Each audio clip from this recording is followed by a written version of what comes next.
Olá, bem-vindos ao programa Saber Direito. Meu nome é André Fígaro, eu sou procurador do Estado de São Paulo e professor de Direito Constitucional no Complexo Jurídico Damásio de Jesus. Se você quiser participar do programa, você deve mandar um e-mail para saberdireito@stf.jus.br. Nós estamos tratando aqui de um bloco de 5 aulas. Essa é a segunda aula de um bloco de 5 aulas sobre processo legislativo e espécies normativas. Nós estamos vendo aqui como são produzidas as normas, como são feitas as leis e quais são as espécies de leis existentes no Brasil. Que tipo de lei existe no Brasil? Na aula passada, a gente começou a estudar a estrutura do poder legislativo brasileiro. A gente viu qual é o papel da Câmara, do Senado, quais são as diferenças entre essas duas casas, e aí a gente passou a estudar o processo legislativo propriamente dito. A gente passou a estudar as 6 fases do processo legislativo: a iniciativa, a discussão, a deliberação, a sanção ou veto, a promulgação e a publicação. Na aula passada a gente chegou até a 3ª fase. Nós vimos a iniciativa, depois a fase de discussão e começamos com a fase de deliberação. A gente viu primeiro quem pode propor projeto de lei, depois a gente começou a estudar como que os projetos de lei são discutidos, a discussão na CCJ, a discussão nas comissões temáticas e a discussão no plenário da Câmara ou do Senado. No finalzinho da aula passada, a gente entrou na fase de deliberação. A gente começou a ver como que os projetos de lei são votados no Congresso Nacional. E é desse ponto que a gente vai retomar. Como que os projetos de lei são votados no Congresso Nacional. Para que haja a votação de um projeto de lei, é necessária a presença da maioria absoluta dos membros da casa onde estiver ocorrendo a votação. Então, se um projeto de lei estiver sendo votado na Câmara, a votação só ocorrerá se a maioria absoluta dos membros da Câmara estiver presente. Do mesmo modo, acontece no Senado. É exigida a presença da maioria absoluta dos membros dessa casa para que haja a votação do projeto de lei. Tá certo? Isso não é a discussão de qual é o quórum para a aprovação do projeto de lei. A gente está vendo só qual é a presença mínima para que haja a votação. Tá certo? E a presença mínima é da maioria absoluta dos membros da respectiva casa. Muito bem. Quando o projeto de lei vai ser votado, é necessária a obtenção de um quórum específico. Cada espécie normativa é aprovada por um quórum específico. Se não houver regra específica acerca do quórum do projeto de lei, ele é aprovado por maioria simples. Então, no silêncio da Constituição, ou no silêncio de regra específica, o projeto de lei é aprovado por maioria simples. Tá certo? Tem que estar presente a maioria absoluta para que haja votação, mas o projeto ele só é aprovado por maioria simples, a não ser que haja um quórum específico de aprovação. Então, por exemplo, o projeto de lei ordinária não possui quórum específico. Ele é aprovado por maioria simples. A mesma coisa com a resolução, com o decreto legislativo, com a medida provisória. Embora essas espécies normativas, essas últimas, tenham um processo legislativo específico, não há previsão de quórum. Não havendo previsão de quórum, aplica-se o quórum geral, que é de maioria simples. Eu quero retomar um conceito que a gente viu na aula passada. Qual é o conceito de maioria absoluta e maioria simples? A maioria absoluta é a maioria do total. A maioria do total dos membros da casa. A maioria simples é a maioria dos presentes. Para que haja votação, precisa da presença da maioria do total. Para aprovar uma lei ordinária, precisa da votação da maioria simples, da maioria dos presentes. São 2 quórums diferentes, portanto. O quórum para que haja a votação e o quórum para a aprovação, que no silêncio é de maioria simples. Tá certo até aqui? Muito bem. A gente vai tratar aqui das duas espécies normativas mais comuns, a lei ordinária e a lei complementar. Ambas, para que haja a votação, precisa de maioria absoluta. O projeto só é colocado em votação com maioria absoluta. A lei ordinária ela é aprovada por maioria simples. A lei complementar ela é aprovada por maioria absoluta. Vocês perceberam a diferença? Na ordinária, ela só é votada se tiver presente a maioria absoluta. E ela é aprovada por maioria simples. Na complementar, ela também só é votada se tiver presente a maioria absoluta. E ela é aprovada também por maioria absoluta. Perceberam a diferença? Então imaginemos uma casa parlamentar com 100 membros. A gente não tem aqui nenhuma delas com 100 membros, mas para arredondar a conta. 100 membros. A partir de quantos membros presentes a gente tem votação? Quando estiverem presentes 51 membros. Chegou o 51º, tem votação. Se o projeto de lei que estiver sendo votado ali for um projeto de lei ordinária, para aprovação desse projeto precisa da maioria simples, da maioria dos presentes. É a maioria dos 51. Com 26, aprova o projeto de lei ordinária, nesse nosso exemplo hipotético. Sem o total, presente 51, tem votação? Tem. A lei que está sendo votada é ordinária. A maioria dos presentes é necessária, 26. Por outro lado, está sendo votada uma lei complementar. Quando que tem votação? Com 51. Do mesmo modo, precisa estar presente a maioria absoluta. Agora, qual é o quórum para aprovar a lei complementar? É de maioria absoluta também.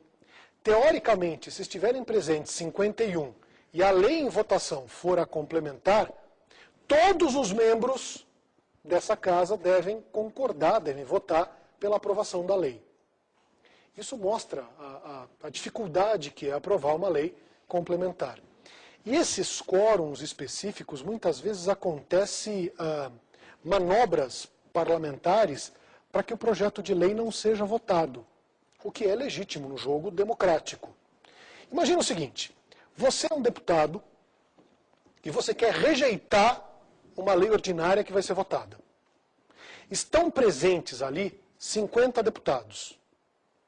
Se você, no nosso universo, imaginemos de 100 deputados. Casa deliberativa com 100, presentes 50 deputados. Você é o 51º. Você quer rejeitar o projeto. Se você entrar em plenário, tem votação, dá 51. Certo? E vamos imaginar que você seja o único que pretende a rejeição da lei. Se você entrar em plenário, são 50 votos pela aprovação, 1 pela rejeição. No nosso exemplo, o projeto de lei em discussão é de uma lei ordinária. A lei foi aprovada. O que você faz num caso desse? O que vocês fariam? Não entra. Se você não entrar, não se estabelece o quórum mínimo para votação. Oh, mas o cara não vai entrar? É legítimo. Os eleitores dele, eles não querem a aprovação desse projeto. É essa a ideia. Mas ao contrário, olha como dá para jogar para o outro lado também. O projeto de lei que está em discussão é um projeto de lei complementar. Precisa de maioria absoluta da aprovação. 50 deputados presentes num total de 100. Você é o 51º. Você quer rejeitar o projeto de lei. 50 querem aprovar. Você entra e tem a votação. Vai dar 50-1. O projeto foi rejeitado. Dá para jogar com esse tipo de deliberação. Dá para eventualmente fazer esse tipo de manobra, o que é relativamente não, o que é legítimo no embate político. Tá certo? Muito bem. No momento da votação, portanto, a gente vai ver se o projeto de lei obtém ou não o quórum para sua aprovação. E existem basicamente duas possibilidades nesse momento. O projeto pode atingir o quórum de aprovação, ou ele não pode atingir, ou ele pode não atingir o quórum de aprovação. Então imaginemos, uma lei ordinária, que é aprovada por maioria simples. Se a maioria dos presentes aprovarem a lei ordinária, ela está aprovada. Se não for obtida a maioria simples, ela está rejeitada. Essas são as duas possibilidades básicas nesse momento. Ou o projeto é aprovado, ou o projeto é rejeitado. Se obtiver o quórum de aprovação, ele é aprovado. Se não for obtido o quórum de aprovação, ele é rejeitado. Tá certo até aqui? O que acontece com o projeto rejeitado? O projeto rejeitado vai para o arquivo. Projeto de lei que é votado e rejeitado é arquivado. Tá certo? Muito bem. Essa é uma das duas possibilidades. Por outro lado, o projeto de lei pode ser votado e aprovado. Ele pode obter o quórum de aprovação. Nesse caso, o projeto de lei é remetido à casa revisora. Então perceba aqui que no momento da deliberação, no momento da votação, é possível a ocorrência de duas situações. Ou o projeto de lei obtém o quórum da sua aprovação e é aprovado, ou o projeto de lei não obtém o quórum de aprovação e é rejeitado. Se o projeto de lei for rejeitado, ele é arquivado. Se o projeto de lei, ao contrário, obtiver o quórum de aprovação, ele é aprovado. E aí ele é remetido à casa revisora. Se o projeto foi aprovado na Câmara, ele é remetido ao Senado. Ou o contrário. Se o projeto começou no Senado e foi aprovado no Senado, ele é remetido à Câmara. Tá certo? Muito bem. E o que ocorre com o projeto de lei na casa revisora? Ocorre tudo de novo. Ele vai ser discutido e, ao final, votado. O projeto de lei na Casa Revisora, portanto, vai passar pelas comissões de novo, vai passar pela CCJ, vai passar pela comissão temática, e, ao final, ele vai ser discutido em plenário e votado em plenário. Tudo aquilo que a gente viu na aula passada sobre a discussão e a deliberação do projeto de lei vai ocorrer de novo na Casa Revisora. Aquilo que ocorreu na Câmara ocorre no Senado. Ou, se começou no Senado, aquilo que ocorreu no Senado passa a ocorrer agora na Câmara. Tá certo? Tudo de novo. O projeto vai ser discutido e, ao final, votado.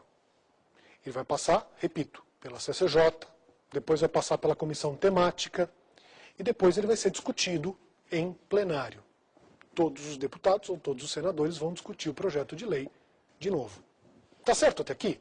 Não tem grande problema, porque tudo que pode acontecer na casa revisora, a gente já viu acontecer na casa iniciadora. Tá certo?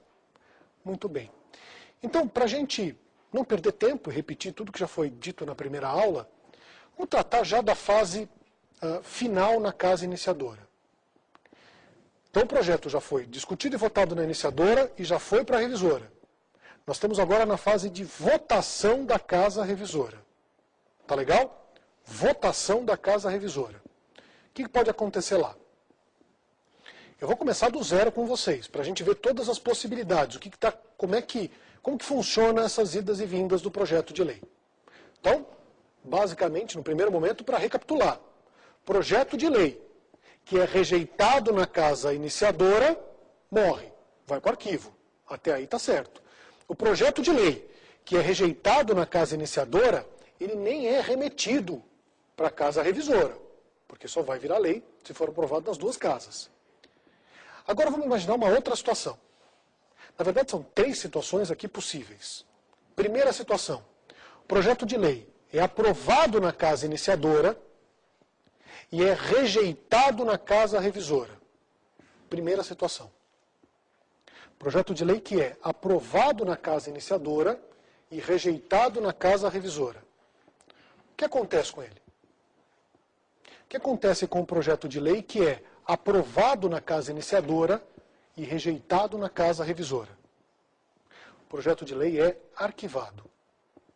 Se ele for rejeitado em qualquer uma das duas casas, o projeto é arquivado. Tá certo? Muito bem. Rejeitou na iniciadora, nem vai para a revisora. Aprovou na iniciadora, rejeitou na revisora, arquiva. Tem muita gente que pensa, não, se ele foi aprovado na iniciadora e foi rejeitado na revisora, o projeto volta para a iniciadora. Muita gente pensa isso quando a gente dá aula, tem gente que comenta, não, ele volta para a iniciadora. Isso não acontece, isso realmente não acontece. Porque pensa comigo, para virar lei, ele tem que ser aprovado pelas duas casas. Se ele for rejeitado numa das duas casas, ele vai para o arquivo. Tá certo? Isso é fácil de ver com um exemplo assim mais comum. Vou usar um exemplo corriqueiro, bobo até. Mas, deixa eu achar um voluntário aqui. Você, aqui na ponta. Posso te usar como exemplo? Qual que é seu nome? A Luciana. Luciana, que está aqui. Imaginemos que um rapaz se apaixone por você, Luciana. Chegue para você e fale, Luciana, você quer namorar comigo? E você diga para esse rapaz, olha, eu quero namorar com você, mas só se minha mãe deixar. É uma coisa meio fora de moda hoje, mas enfim, é isso. A sua resposta é essa. A Luciana é a casa iniciadora. A mãe dela é a casa revisora. Certo? A Luciana quer namorar comigo? Ela diz não. Precisa perguntar para a mãe dela? Não. Já foi rejeitada a pretensão na casa iniciadora. Por outro lado, o rapaz pergunta, Luciana quer namorar comigo? Quero. Dona Rosângela, posso namorar com ela? Diz o rapaz. Ela fala, não. Eu fui aprovado na iniciadora e rejeitado na revisora. Eu volto e pergunto de novo? Não. Morreu. Acabou a pretensão. Deu para entender, gente? Muito bem. Projeto de lei que é rejeitado em qualquer uma das duas casas, ele vai para o arquivo. Projeto de lei rejeitado, ou na iniciadora ou na revisora, é arquivado. Pergunta comum é a seguinte. Projeto de lei rejeitado pode ser reapresentado? Imaginemos, um deputado insistente, um deputado que quer porque quer aprovar um determinado projeto de lei. Ele propõe o projeto de lei e o projeto de lei é rejeitado. Ele pode reapresentar esse projeto de lei? Sim ou não? A resposta é simples. Em regra, ele só pode reapresentar o projeto de lei na sessão legislativa seguinte. Ele só pode reapresentar o projeto de lei na sessão legislativa seguinte. Sessão legislativa é o ano do Congresso Nacional.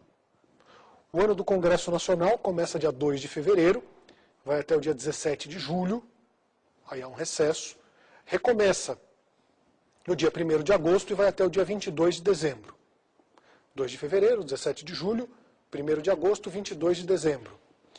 Projeto de lei que é rejeitado numa sessão legislativa, em regra, só pode ser reapresentado na sessão legislativa seguinte. É essa a regra.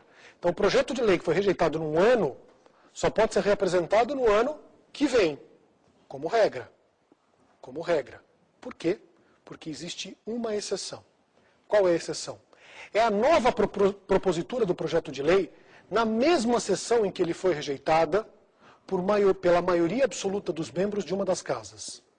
Repito, o projeto de lei rejeitado, em regra, só pode ser reapresentado na sessão legislativa seguinte, no ano seguinte. Essa é a regra. Excepcionalmente, ele pode ser reapresentado no mesmo ano, na mesma sessão legislativa da sua rejeição. Para que isso ocorra, para que a reapresentação na mesma sessão legislativa ocorra, projeto com o mesmo conteúdo, ele deve ser proposto de novo pela maioria absoluta dos membros de uma das casas, pela maioria absoluta dos membros do Senado ou pela maioria absoluta dos membros da Câmara. Tá certo? Aí ele já não pode ser proposto de novo por um deputado ou por um senador. Para propor de novo, no mesmo ano em que ele foi rejeitado, só mesmo pela maioria absoluta dos membros de uma das casas. Tá claro até aqui? Então, projeto de lei rejeitado é arquivado. E ele só pode ser representado, em regra, na sessão legislativa seguinte, no ano seguinte. Excepcionalmente, ele pode ser representado no mesmo ano da sua rejeição, se ele for proposto de novo pela maioria absoluta dos membros da Câmara ou do Senado. Tá legal? Então, retomando o ponto de onde a gente parou. Projeto de lei rejeitado pela casa iniciadora. Arquiva. Nem vai para a casa revisora. Projeto de lei aprovado na casa iniciadora, rejeitado na casa revisora. Arquiva. Projeto de lei aprovado na casa iniciadora e emendado na casa revisora. Projeto de lei que foi alterado na casa revisora. Câmara aprova A, Senado aprova A mais 1. Câmara aprova A, Senado aprova AB. A casa revisora muda, altera o conteúdo do projeto de lei. Nesse caso, o que acontece com o projeto de lei? Nesse caso, o projeto retorna para a casa iniciadora. É nesse caso que ocorre o retorno do projeto à casa iniciadora. Se o projeto for emendado. A gente tem várias espécies de emendas, emendas aditivas, supressivas, aglutinativas, emendas que acrescentam alguma coisa ao projeto, que retiram alguma coisa do projeto, que promovem a fusão de projetos de lei. Independentemente de qual tenha sido a emenda, existe o retorno para a casa iniciadora. Essa é a regra. Tá certo? Eu usei um exemplo aqui, até simplório, com a Luciana e com a dona Rosângela. Imaginemos o rapaz chega para a Luciana e diga: Luciana, quer namorar comigo? Quero. Vai para a dona Rosângela, mãe dela. Dona Rosângela leva flores para ela, essas coisas, né? Que também estão fora de moda. Mas enfim, Dona Rosângela, diz o rapaz, posso namorar com a sua filha? Ela fala, pode. Desde que, para onde vocês forem, o irmão dela vá junto. Eu nem conheço o irmão dela, pensa o rapaz. O que tem que fazer? Volta para a Rosângela e pergunta, e aí, compensa? Não é verdade? Nesse caso, se sofrer alteração, o projeto volta para a casa iniciadora, para que a emenda seja discutida. A emenda ao projeto de lei seja discutida. Está claro até aqui, gente? Tranquilo? Projeto rejeitado na iniciadora, morre na iniciadora. Projeto aprovado na iniciadora e rejeitado na revisora, arquiva. Projeto aprovado na iniciadora e alterado pela revisora, volta para a casa iniciadora. Tá certo? A casa iniciadora, nesse caso, ela vai discutir a emenda, ela vai discutir a alteração. Ela vai discutir se mantém a alteração da casa revisora ou se suprime a alteração da casa revisora. Imaginemos que a casa iniciadora tenha aprovado originalmente o projeto com o conteúdo A. Casa revisora aprova A mais B. Volta. O que a casa iniciadora vai discutir? O mais B, o que foi acrescentado pela revisora, não é? A casa iniciadora, nesse caso, ou aprova o mais B, ou rejeita o mais B. Independentemente de qual seja a posição da casa iniciadora, quando ela vota a emenda da casa revisora, a vontade que prevalece é a da casa iniciadora. Existe uma prevalência da vontade da casa iniciadora. Se a emenda da casa revisora for aprovada, o projeto está aprovado com a emenda. Por outro lado, se a emenda da casa revisora for rejeitada, o projeto está aprovado sem a emenda. Prevalece, no final, a vontade da casa iniciadora. Está claro até aqui? Muito bem. Então, vimos duas das três hipóteses. Se o projeto for aprovado na iniciadora e rejeitado na revisora, arquiva. Se o projeto for aprovado na iniciadora e aprovado na iniciadora e alterado na revisora, ele volta. Se ele sofrer emenda, ele volta. Terceira e última hipótese. Projeto que é aprovado na casa iniciadora e aprovado na casa revisora. O mesmo conteúdo é aprovado nas duas casas. Nesse caso, o que acontece com o projeto de lei? Fica fácil a gente ver aqui com o nosso exemplo simplório. Rapaz, imaginemos um rapaz hipotético, o Brad Pitt, que está até no Brasil esses dias. Enfim, ele chega para a Luciana e fala, Luciana, quer namorar comigo? Ela diz sim.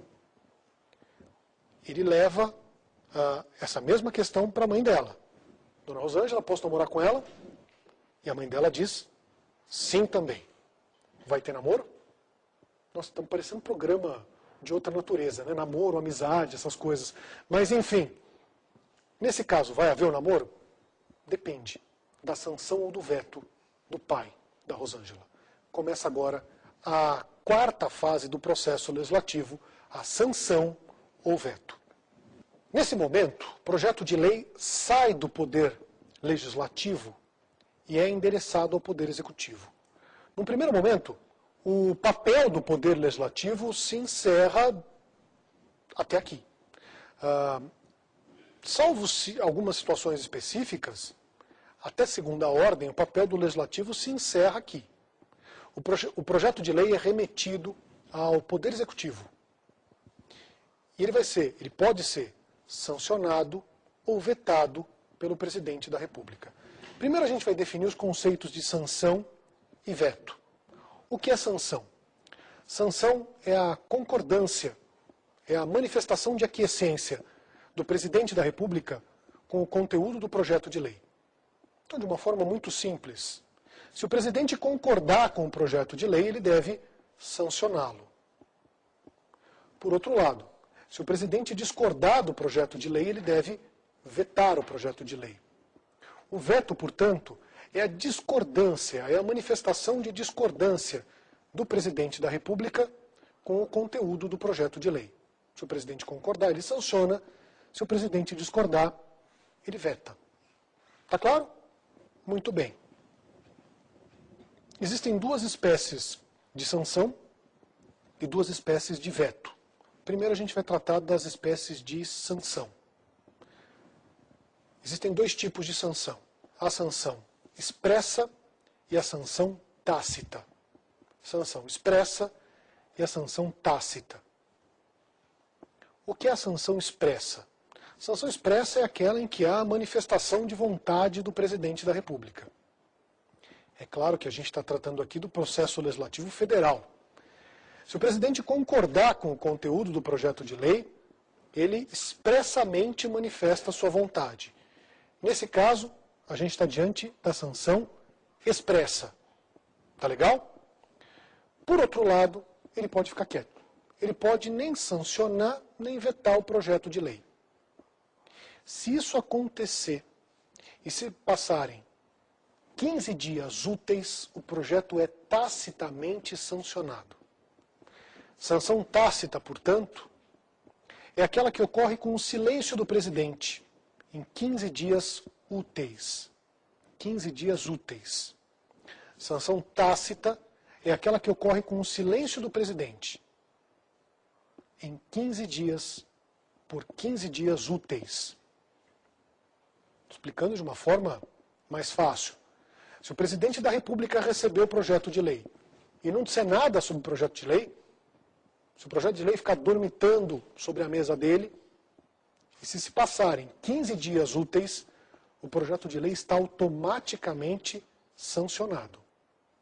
Beleza, gente? A existência da sanção tácita impõe um prazo para o veto. Porque pensa comigo, se o presidente não fizer nada em 15 dias úteis, o projeto está automaticamente sancionado, não é verdade? Logo, se ele quiser vetar o projeto de lei, quanto tempo ele tem? 15 dias úteis. Porque se ele ficar quieto nesses 15 dias úteis, automaticamente o projeto está sancionado. Está claro até aqui, gente? Essas são as duas espécies de sanção. A sanção expressa e a sanção tácita. Muito bem. Nós vamos tratar agora sobre o veto. O veto. O veto, a gente já viu, é a discordância do presidente da República com o conteúdo do projeto de lei. Existem dois tipos de veto, duas espécies de veto. O veto total e o veto parcial. O veto total e o veto parcial. O que é veto total? Bom, por incrível que pareça, o veto total é aquele que é total. É isso mesmo, não tem grande dúvida sobre isso. A lei tem 5 artigos, o presidente veta os 5, isso é um veto total. A lei tem 5 artigos, o presidente veta 1, isso é um veto parcial. Convenhamos, não é tão difícil definir o conceito de veto total e veto parcial. Certo? O presidente pode vetar, portanto, totalmente ou parcialmente um projeto de lei. Mas, enfim, o veto total abrange todo o projeto de lei, o veto parcial, só um pedaço do projeto de lei. Sobre o veto parcial, é muito importante a gente dizer o seguinte. No Brasil, não existe o chamado veto de expressão. O presidente da República ele pode vetar só um parágrafo, ele pode vetar só um artigo do projeto de lei. Mas ele tem que vetar o artigo inteiro, o parágrafo inteiro, a linha inteira, ou o inciso inteiro. Ele não pode vetar um pedaço de artigo, um pedaço de parágrafo, um pedaço de alínea, ou um pedaço de inciso. Eu repito, ele pode votar só um inciso de uma lei com 1000 artigos, mas tem que vetar o inciso inteiro. Está claro? Por que ele não pode vetar pedaços de artigo, pedaços de parágrafo, pedaços de alínea? Por um motivo simples. Porque se ele pudesse fazer isso, ele poderia mudar o sentido da norma. Imaginemos que o Congresso produzisse uma lei para proibir o fumo. E colocasse lá, artigo 1º, não é permitido fumar. Se o presidente pudesse vetar um pedaço de artigo, ele poderia, por exemplo, vetar um não. Como é que ficaria o texto da lei? Se cortar o não, é permitido fumar. O presidente transformaria uma lei que era para proibir o fumo numa lei que passa a permitir o fumo. Por isso, ele não pode vetar pedaços, não pode vetar expressões de um projeto de lei. Imaginemos uma lei com 2000 artigos. Ele pode vetar só uma linha? Pode, mas a linha inteira. Está claro até aqui? Muito bem. Então vimos que tem 2 tipos de sanção e 2 tipos de veto. O veto total e o veto parcial. E existem 2 motivos do veto. 2 espécies de veto e 2 motivos de veto. Quais são os motivos que podem levar o presidente a vetar um projeto de lei? Basicamente não, são só 2 motivos. O primeiro motivo do veto é chamado de veto político. Veto político. Por quê? Qual é o conteúdo do veto político? Por que esse veto é conhecido como político? Porque o presidente da República pode vetar projeto de lei que ele entenda contrário ao interesse público. Se o presidente da República entender que o projeto de lei é contrário ao interesse público, ele pode vetar o projeto de lei. O que é contrário ao interesse público? É o presidente achar que o projeto de lei é ruim para o povo. Se o presidente entender que o projeto de lei é ruim para o povo, ele deve vetar o projeto de lei. Se ele entender que o projeto é contrário ao interesse público, ele veta este projeto de lei. Você vai me dizer, mas isso é muito subjetivo. É mesmo. Mas o povo entendeu que aquele escolhido é a melhor pessoa para fazer essa avaliação. É claro que ele tem que justificar o veto, deve mandar as razões depois para o Congresso, mas há um alto grau de subjetividade nesse veto. Tá certo? Esse primeiro veto, portanto, é o veto político. Ele pode vetar projeto de lei que ele entender contrário ao interesse público. E o segundo tipo de veto é o pior defeito que uma lei pode ter. Qual é o pior defeito que uma lei pode ter? Chamado veto jurídico. É a inconstitucionalidade. O presidente deve vetar projetos de lei inconstitucionais. Se o presidente analisar o projeto de lei e entender que esse projeto de lei é inconstitucional, ele deve vetar o projeto de lei. Então temos aqui os 2 motivos do veto. O veto por contrariedade ao interesse público e o veto por inconstitucionalidade. Tá certo? Veto, respectivamente, o veto político e o veto jurídico. Tranquilo até aqui, gente? Dúvidas sobre sanção e veto? Sem dúvidas sobre sanção e veto? Tenho dúvida ali. Meu nome é Augusto Abrantes, Faculdade de Processos. Tenho dúvida quanto a... O presidente ele pode vetar o mesmo projeto mais de uma vez? Ou seja, ele veta partes do projeto de lei, retorna à casa. Se esse veto não for mantido, o presidente pode novamente vetá-lo? A pergunta do Augusto, então, ele aventa a seguinte hipótese, do presidente vetar o projeto de lei, e a gente vai ver ainda, mas o veto não mata o projeto de lei, o veto não põe fim ao processo legislativo, o projeto de lei vetado retorna ao Congresso Nacional, e o Augusto aventa a hipótese do Congresso derrubar o veto. Derruba o veto volta, a parte vetada, ou a norma vetada, volta para o presidente. Ele pergunta se o veto pode ser reapresentado. A resposta é não, porque nessa hipótese, quando o trecho vetado volta para o presidente, a fase de sanção ao veto já se encerrou. O que a gente tem ali é a promulgação. O presidente tem diante de si o dever de promulgar o projeto de lei. A gente vai ver mais para frente que ele nem é obrigado a promulgar o projeto de lei. Mas a fase foi superada. O veto pode ser oposto uma vez só. Se foi derrubado, mais para frente, o máximo que o presidente pode fazer é se negar a promulgar o projeto de lei. Jamais vetar de novo. Essa oportunidade já foi. Tá legal? Outra pergunta? Pois não. Meu nome é Marinete Duarte, sou graduada. Eu queria saber se o veto do presidente nesse sentido põe fim a esse projeto de lei. Perfeito.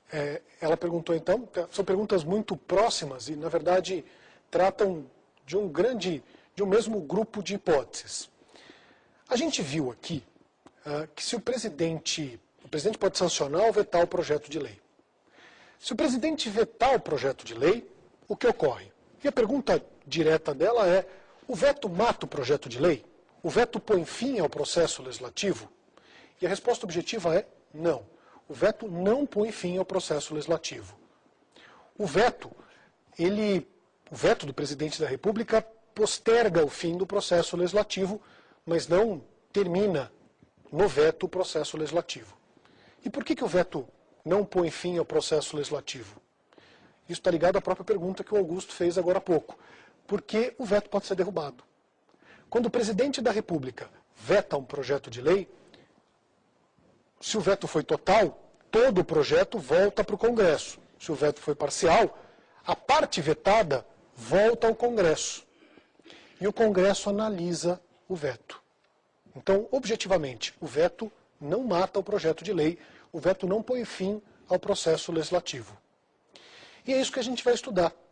Quando o presidente vota o projeto de lei, o veto volta ao Congresso. A gente vai estudar aqui a análise do veto pelo Congresso Nacional.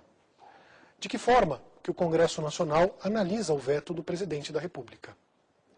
Existe uma sessão para análise do veto.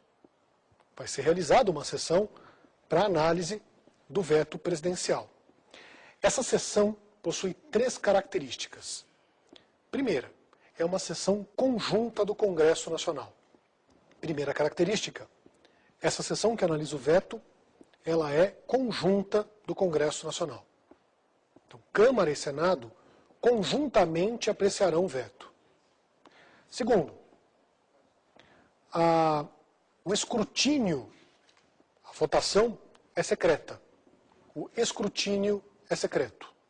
A sessão é conjunta e o escrutínio é secreto. Você não sabe quem votou a favor e quem votou contra o veto. É uma das raríssimas hipóteses de votação secreta no Parlamento. Terceira característica. O quórum para derrubar o veto é de maioria absoluta. Então, a sessão que analisa o veto tem 3 características. A sessão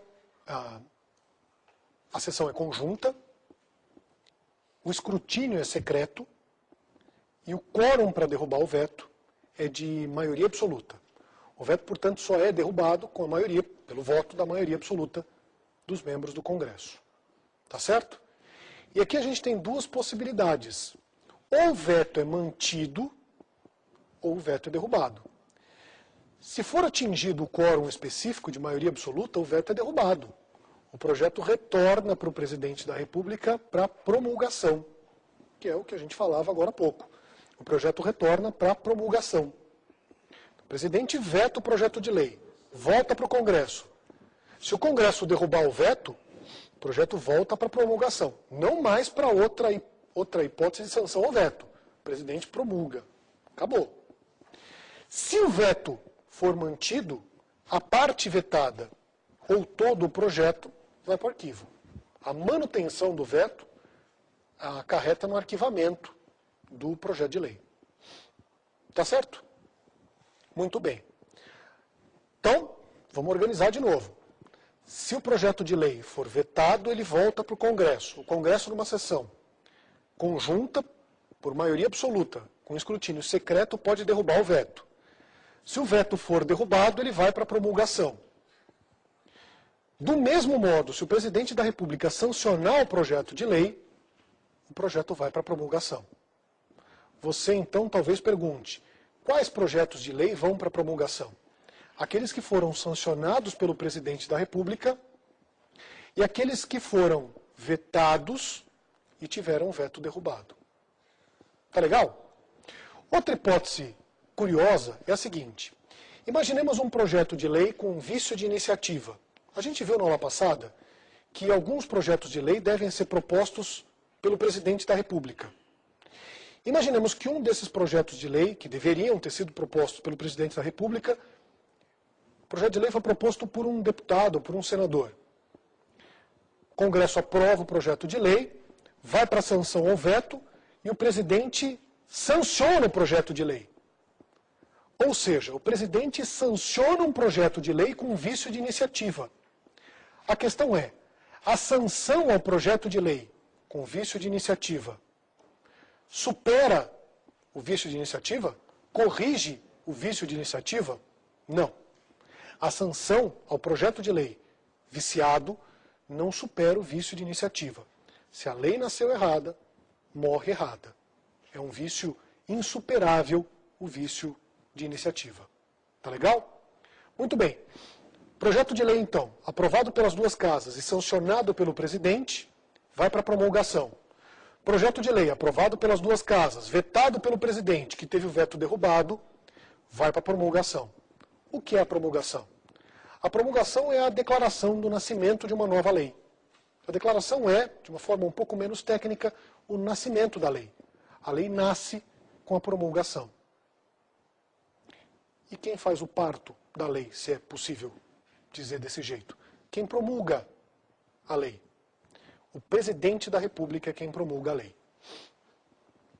Quem é o responsável pela promulgação da norma é o presidente da República. Mas aí, como verificou o Augusto agora há pouco, mas e aqueles projetos que o presidente da República vetou? O presidente veta o projeto de lei, volta para o Congresso derruba o veto. Volta para o presidente para promulgação. É ele que tem que promulgar o projeto de lei? A rigor, sim. Mas ele é obrigado a promulgar? Não. O presidente da República, se não promulgar o projeto de lei, o projeto de lei é encaminhado ao presidente do Senado. O presidente, na verdade, tem 48 horas para promulgar o projeto de lei. Não mais sancionar. Ele tem 48 horas para promulgar o projeto de lei.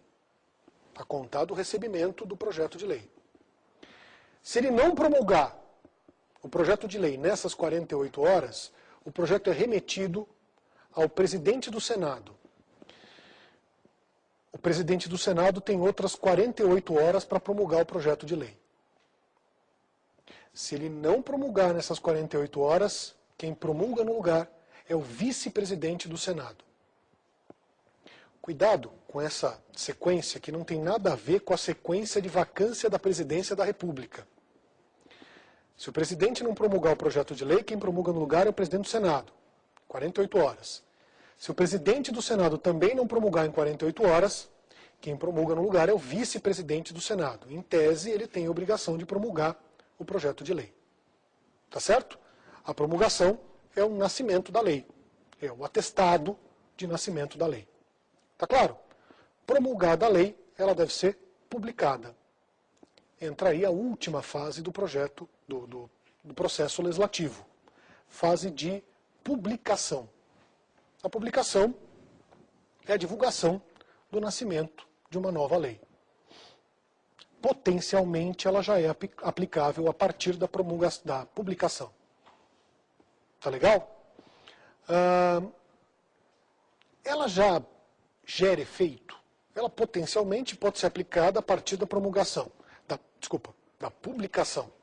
Ela já gera efeito logo depois da publicação? Não. Em regra, inicia-se o período de vacância, ou, para quem prefere o latinismo, de vacatio legis. É um período dentro do qual a lei ainda não gera efeito. Por isso que eu disse potencialmente ela gera efeito a partir da publicação. Porque depois da publicação começa o período de vacância. Que, convenhamos, é a primeira coisa que a gente aprende no curso de Direito, não é? A gente entra na faculdade de Direito, você que pensa em fazer Direito, a primeira coisa que você vai aprender na faculdade de Direito é isso, a vacância. É a lei de introdução ao Código Civil. Tá certo? Com a publicação, encerra-se o processo legislativo. A gente tem aí o nascimento de uma nova lei. Eu falei agora quase de brincadeira, o curso de Direito começa com a vacância. A primeira coisa que a gente aprende, a primeira matéria de conteúdo normativo mesmo que a gente aprende na faculdade de Direito. Na verdade, eles deviam ensinar para a gente primeiro como que a lei é feita. É mostrar o processo legislativo. Tá certo? Eu queria chamar a atenção de vocês para uma outra coisa que eu mencionei na aula passada, mas só agora dá para a gente finalizar. É o seguinte, durante o processo legislativo, a constitucionalidade da lei é analisada. Durante o processo legislativo, tem gente vendo se a lei é constitucional ou inconstitucional. Durante todo o processo legislativo isso ocorre, mas especialmente em dois momentos. Um, que a gente viu na aula passada, que é a análise da constitucionalidade do projeto de lei pela CCJ. E outro na aula de hoje, é a possibilidade de sanção ou veto pelo presidente da República. A CCJ e o presidente da República, eles vão analisar se o projeto de lei é constitucional ou inconstitucional. E esses dois momentos compõem os principais momentos do controle preventivo de constitucionalidade. O controle de constitucionalidade preventivo é exercido especialmente nesses dois momentos, na CCJ e no momento da sanção ou veto do projeto de lei pelo presidente da República. Mas repare que quem realiza esse controle de constitucionalidade não é um órgão do judiciário, são órgãos políticos. É um órgão da Câmara, do Senado e o presidente da República. Por isso, a natureza típica do controle preventivo é política.